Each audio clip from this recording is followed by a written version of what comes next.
नगमे हैं, शिकवे हैं, किस्से हैं, बातें हैं, बातें भूल जाती हैं, यादें याद आती हैं, ये यादें किसी दिलो जानम के चले जाने के बाद आती हैं, यादें यादें यादें।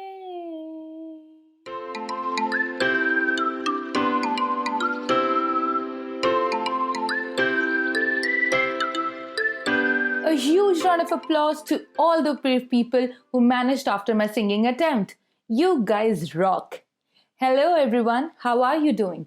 The festival season is around the corner in India, and though 2020 has not been that great a year, we have lots to feel grateful about as well. Like, there are so many people who are struggling for ends to meet.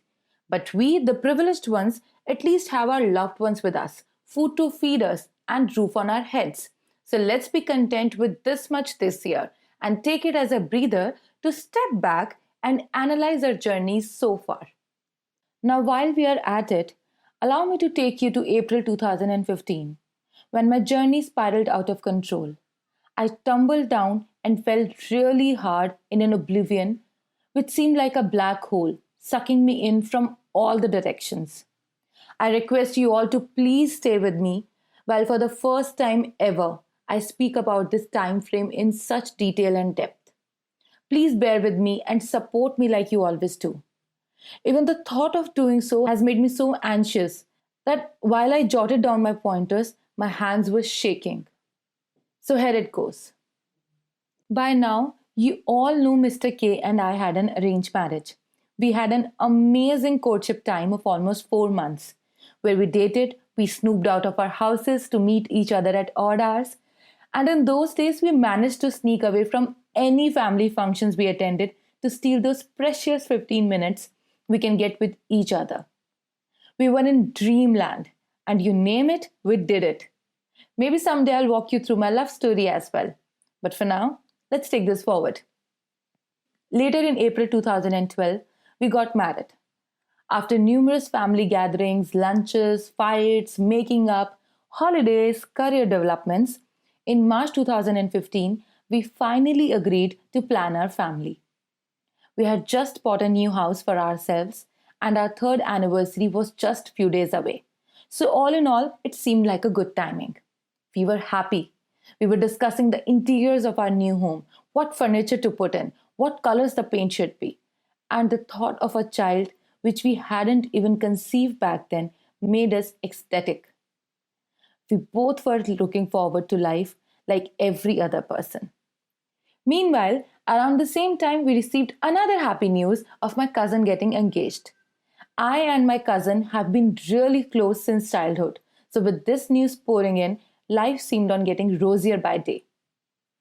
Wedding was to happen soon in coming May, so everyone got to it immediately. With all the madness around, we ensured our anniversary plans remained uninterrupted, so we planned well in advance. We were on cloud nine, mostly because of taking a step forward in our relationship towards being parents. Soon came our anniversary month, which also happens to be my birthday month. As much as everything seemed normal, there were certain things which were getting a little crazy. Like, I was to give a classical performance and I needed to step out for rehearsals, which required me and Mr. K to stay away from each other for some 5 6 hours, which was otherwise normal for us since no one can stay 24 hours together as well. But that day, something was different. Both of us cried profusely over phone, unexplainably and unbearably. We left all our work and reached back home where we hugged through the night. April was full of such incidents. Like I cried whenever radio played some sad romantic songs and ended up calling Mr. K, who would eventually either come to me wherever I was at that moment or would be waiting with a wide grin while hugging me like some long lost teddy bear now found. Or like while he was at home, He would not be able to bear me away from him for even a moment. I literally chopped vegetables while watching TV with him on bed while he sliced fruits for me. My mother in law and sister in law even joked about getting both of us glued. We lived in a big house with my in laws, and within the same house, he used to call me on my phone if he seems to have lost me for a minute or so. We, anyways, worked together professionally, so because we went cuckoo for each other, we spent the April pretty much glued to each other. It was 22nd April 2015. Mr. K was not feeling really great that day, so we were working from home. My cousin's wedding was approaching, so suddenly on that day, he was after my life to go for dress trials. While I didn't want to leave him, he definitely won the argument, and I left along with my mother in law and sister in law for the fittings. After an hour or so, we received a call from my brother in law that Mr. K was feeling even more dizzy and how he has fell down. He tried to calm us. He told us he had fed him some food and had asked him to lie down, so we must not worry. But obviously, we panicked and left for home. I remember I had a terrible headache that day, and quite opposite to my usual behavior of rushing to Mr. K as soon as I reached home, I prepared a cup of tea for myself and ate something first. Within minutes, I was feeling better, and by that time, Mr. K has also got up.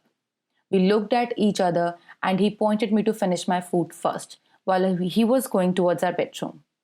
I gobbled the leftover food and went after him. And in the next 30 seconds, he fell down on the floor again. This time he was not able to move. He just kept mumbling and was continuously looking at me. All his focus shifted towards my face, and though in that moment he could only look sideways, his gaze was fixed on me. We all moved him from floor to bed. While my brother-in-law called for an ambulance, I sat with his head in my lap. His eyes were moving from our engagement picture, which we had on our bed's headboard wall, to me. Simultaneously, he was making some sounds, and he often used to do so in order to tease me, instead of explicitly telling me what he wants. While I was crying, I wanted all this to be one of his nonsense practical pranks he used to pull on me. I kept on asking him, what's wrong, but only the same mumbling, and gazing with tears even in his eyes. This continued for good 4-5 minutes, and suddenly he stopped. I shouted, and everyone gathered in my room. We all tried every trick in the book. We tried whatever CPR we knew. We tried summoning all the higher powers we believed in, but right in my lap, on our 3-year engagement anniversary, he was gone. Just like that. We all were in denial. I don't know what gave me those strength in my arms. I carried Mr. K along with my brother-in-law to the lift, and then we took him to hospital, while the emergency team refused to do so, because they knew what we were not accepting. But still we pressed. I alone went in the ambulance with him, while my brother-in-law brought my mother-in-law in another car, because she too has fainted by then. On our way to hospital, I was continuously chanting, begging hospital nurses for putting Mr. K on oxygen and shouting on the people who were crowding the ambulance. The moment we reached to the hospital, Mr. K was taken to resurrection room. My denial made me further furious with this, and they tricked me with some made-up thing. I spoke to any doctor who ever came out and told them about his entire routine for that day, non-stop. Everybody tried their best to calm me down. Soon my parents and close ones started pouring in. My parents were in shock themselves and felt helpless. They cried and cried. One of my very close uncle took me to Mr. K and made me look at him so that I accept it, so that I accept that he's gone now. But while he took me there, all I did was hold his hands. I touched my cheeks with his hands and spoke about the night before, when he made me wear all my wedding dresses, especially his favorite one. For me, it was impossible for any such thing to happen. So I refused. For me, it was impossible for any such thing to happen. So I refused. I was not calming down. I was hell bent on staying with Mr. K. I was not stepping away from him, and that's what they needed to take things forward. My father and my brother in law had no option but to trick me and send me home, while promising to bring Mr. K back home. I got home, got dressed in a suit which he loved on me, made his favorite juice, but I was angry about the people who have started swarming our house. I checked with my sister in law, and she too made up something to calm me. After some time, Mr. K did come home, but not the way I ever wanted to. We ever wanted to. Yet, I was not accepting. For me, he was on some medication which was making him stay in this slumber. In my country, we do not cremate after sunset. So he stayed with us the entire night. While others cried for him, I hugged him super tight throughout the night, hoping that it would wake him up for sure. It was the longest, darkest night of my life so far. My father-in-law resides most of the time in Lagos due to some work reasons. So I spoke to him over phone. He told me he's on the first flight back home and will be there soon. I, Mr. K, and my father-in-law are super close. So I was sure that now only he can wake up Mr. K. I don't remember how many hours were there in that night. Between literally dragging me away from Mr. K to slapping me so that I wake up from this trance, from me rushing back to Mr. K while he didn't move an inch, to the dreadful morning where we were torn apart while all I could do was yell his name again and again. My entire world was crushed in a span of those 30 seconds. All the roses vanished. All of a sudden, I was sitting in a space where all I could see around was emptiness, black mass. All my hands could feel were hollow spaces, or sometimes the crumbs of my universe. That day, and for many days to come, I felt that emptiness in my chest, pain in my heart, and all the agony poets always speak about in their poetry. I was in a state of free fall, so I needed something to hold on to. But as soon as I reached out, all I caught was blank spaces. My anchor was gone, and I didn't know where I was. 23rd April 2012, my Mehendi Day, a very auspicious occasion in Indian wedding, and the same day 3 years later became my husband's cremation day. 24th April 2012, my wedding day, was one of the happiest days of my life, became the saddest day of my existence. I used to smell him in his clothes, hugged his pillow, wore his clothes, followed his complete routine, talked to his pictures, listened to his audio messages, video messages on loop, cried until my eyes gave up, and every day woke up with the recurring thought of my rose-filled world, which shattered every time when I had to look at his picture instead of his face as the first thing in the morning. After 13 days of rituals, both set of my parents decided it was better for me to return to my parents' house. For days, I remained in darkness, in my bed, staring at ceilings, refusing to eat, bath, refusing to meet anyone. Everyone was worried. They had no clue of how to snap me out of it. All of them enrolled me in a course which they heard Mr. K and I were talking about some months ago. It did help a bit. I met really nice people. 2 of them are really great friends of mine, but it took me 3.5 years to finally sleep again without having to cry myself for it. 3.5 years for me to look into mirror and tell myself, I am not just a widow. 3.5 years to rise above my circumstances. You must be wondering, why am I sharing all this with everyone? First of all, today I have spoken about many things that I haven't shared anywhere else or with anyone else. It was difficult beyond words, but I think it was needed. And second, I shared to give everyone listening a hope that things might seem bleak right now, or might not be making any sense. But stay put. Don't try too hard, just stay there. Time causes the greatest hurt and is undoubtedly the best healer too. And third, the reason for sharing my darkest night is to request many people out there who find it super easy to say, move on, who find it completely normal to say, with your partner gone, why do you need to keep ties with that family? Why do you still care about that family? Why do you still think about him or her? Why do you meet them? Why this? Why that? And endless whys.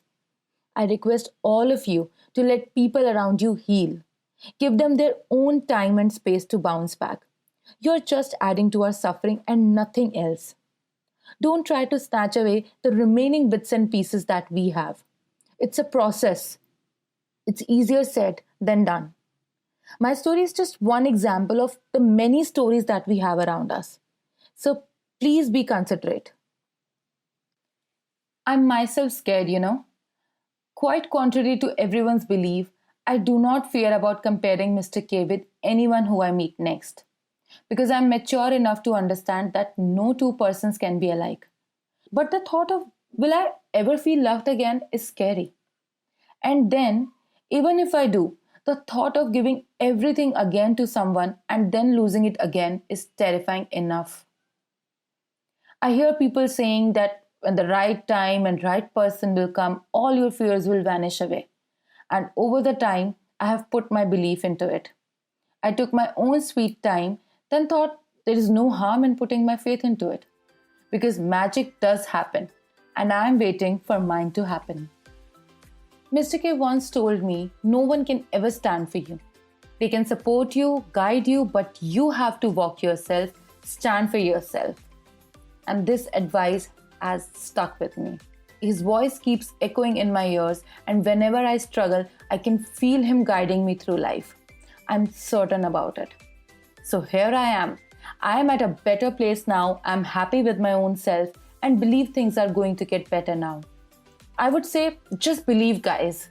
I know it's hard and everything might be looking impossible right now, but just don't give up on yourself. I am rooting for all of you and so much you. Well, thank you guys. Thank you for letting me share my darkest parts with you, because it's really hard to come across people with whom you can actually pour your heart out. This brings us to the end of this episode. And next episode, episode 10, will be the end of season 1 for Ranting and Relieving. So don't miss it. You guys can always write in with any questions, messages, feedbacks, or any comments that you have at thescribblesolace@gmail.com. Or you can get in touch on Instagram. My handle goes by the name of The Scribbled Solace. Now see you on next Wednesday. Keep supporting me like you always do. So time to say goodbye. But like always, I have one request, guys. If you liked me, like this episode, then do subscribe, rate and review Ranting and Relieving. Podcasts heavily rely on word of mouth. So do share it with your friends, family, colleagues, and anybody you know. Help them discover this podcast on Apple, Spotify, Amazon Music, Google Podcasts, TuneIn, Buzzsprout, iHeartRadio, and all major providers out there. Lastly, keep listening to Ranting and Relieving. Please subscribe, rate, review, and most importantly, stay tuned. This is me, Shipali, signing off. Until next time.